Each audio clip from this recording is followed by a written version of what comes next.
The first series, the series for preparing intent.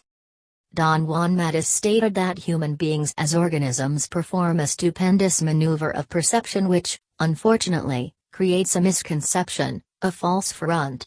Human beings take the influx of sheer energy in the universe at large and turn it into sensory data which they interpret according to a strict system of interpretation that sorcerers call the human form. This magical act of interpreting pure energy gives rise to a misconception, the peculiar conviction of human beings that their interpretation system is all that exists. Don Juan elucidated this phenomenon with an example.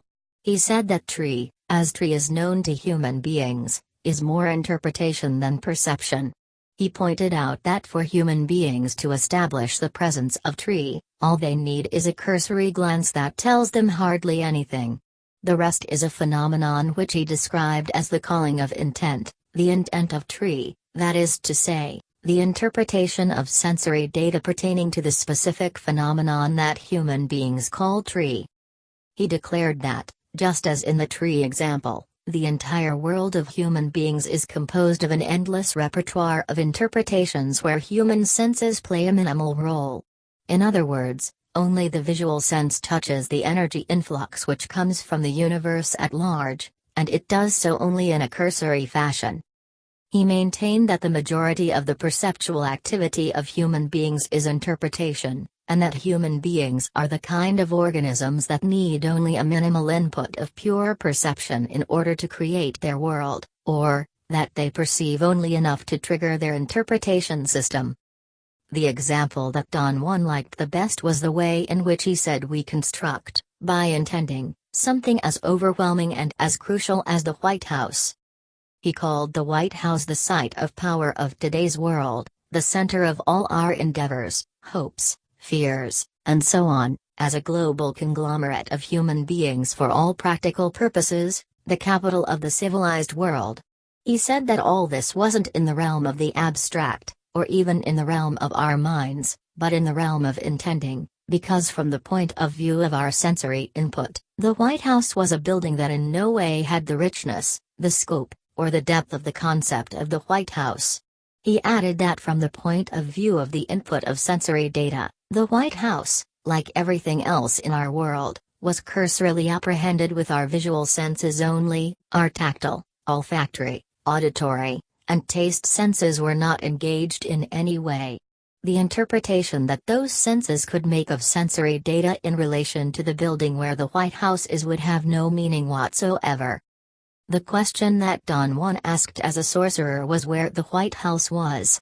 He said, answering his own question, that it was certainly not in our perception, not even in our thoughts, but in a special realm of intending, where it was nurtured with everything pertinent to it. Don Juan's assertion was that to create a total universe of intending in such a manner was our magic. Since the theme of the first series of Tensegrity is preparing the practitioners for intending, it's important to review the sorcerer's definition of intending. For Don Juan, intending was the unstated and unrealized act of filling out the empty spaces left from direct sensory perception, or the act of enriching observable phenomena by means of intending a completeness that doesn't exist from the point of view of pure perception. The act of intending this completeness was referred to by Don Juan as calling intent. Everything he explained about intent pointed to the fact that the act of intending is not in the realm of the physical. In other words, it is not part of the physicality of the brain or any other organ. Intent, for Don Juan, transcended the world we know. It is something like an energetic wave, a beam of energy which attaches itself to us. Because of the extrinsic nature of intent, Don Juan made a distinction between the body as part of the cognition of everyday life, and the body as an energetic unit which was not part of that cognition. This energetic unit of our bodies outside normal awareness included the unseen parts of the body, such as the internal organs, and the energy that flowed through them. Don Juan asserted that it was with this part of our totality that energy could be directly perceived. He pointed out that because of the predominance of sight in our habitual way of perceiving the world, the shamans of ancient Mexico described the act of directly apprehending energy as seeing. For them to perceive energy as it flowed in the universe meant this: since energy at large is independent of us as individuals, and is arranged in specific configurations that repeats itself consistently, those configurations could be perceived in the same terms by anyone who sees. The most important example Don Juan Matus could give of this consistency of energy in adopting specific configurations was the perception of the human body when it was seen directly as energy. As it was already said, shamans like Don Juan perceive a human being as a conglomerate of energy fields that gives the total impression of a clear-cut sphere of luminosity. Taken in this sense, energy is described by shamans as a vibration that agglutinates itself into cohesive units.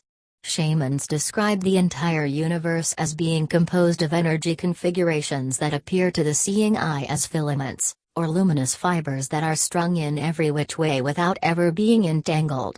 This is an incomprehensible proposition for the linear mind. It has a built-in contradiction that can't be resolved. How could those fibers extend themselves every which way and yet not be entangled?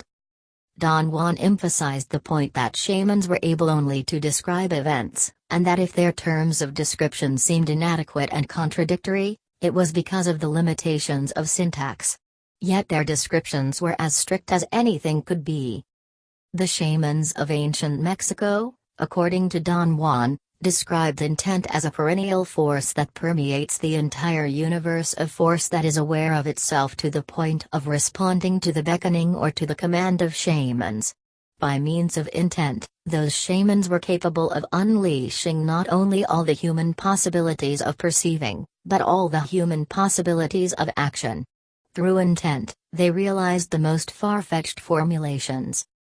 Don Juan taught me that the limit of man's capability of perceiving is called the band of man, meaning that there is a boundary that marks human capabilities as dictated by the human organism.